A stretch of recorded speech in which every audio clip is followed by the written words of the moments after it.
बिस्मिल्लाहिर्रहमानिर्रहीम। देखिए, पाकिस्तान इस वक्त एक वाहिद न्यूक्लियर मुस्लिम स्टेट होने के हवाले से एक लीडरशिप की पोजीशन है, और इसी वजह से पाकिस्तान और जो उम्मत मुसलमा के दुश्मन हैं, उन्होंने पाकिस्तान को अंदर से बाहर से हर तरफ से कमज़ोर करने की जो ठानी हुई है, जिसमें वो बहुत हद तक कामयाब भी हुए हैं। लेकिन पाकिस्तानी अवाम वो वाहिद कदगन है जिसका वो कुछ कर नहीं सकते।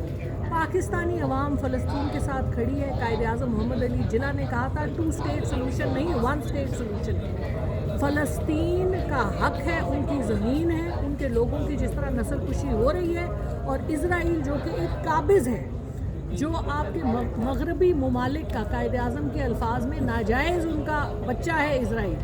तो जिस तरह से मगरबी ममालिक जिसमें अमरीका, फ़्रांस, ब्रितानिया, जर्मनी, कनाडा, ऑस्ट्रेलिया, ये सब ममालिक उनकी जिस तरह से मदद कर रहे हैं, इसके ख़िलाफ़ हमें, और देखिए बेहतरीन सलूशन हमेशा सिफारतकारी से होता है और अमन से होता है। तो जंग को बंद करना, उन तक उनके जो उनकी ज़रूरी अद्वियात है, खाना है, उनकी राहदारी खुलनी चाहिए। UN के जो सेफ़ हेवन्स थे, उन तक को तो उन्होंने बमबारी की है। तो इन सब के हवाले से हमारी हुकूमत को बोलना चाहिए, जो इस वक्त चुप है, जो आज सेनेट में भी नहीं आई।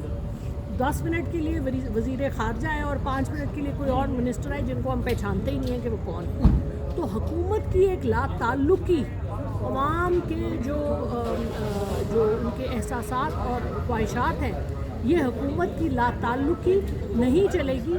क्योंकि पाकिस्तान के मुकीम, देखें ना, जब आप वलायत और लंदन के मुकीमों को पाकिस्तान पे हुक्मरान डालेंगे तो फिर वो यही कुछ करेंगे। जो पाकिस्तान में रहने वाले आपके और मेरे जैसे हैं, हमारे दिल में वही दिल धड़कता है जो फ़लस्तीन के लिए धड़कता है। तो ये जो इतना बड़ा गैप हुकूमत और अवाम में है, इसको अगर गैप को क्लोज़ नहीं किया गया तो इसके अंजाम अच्छे नहीं होते।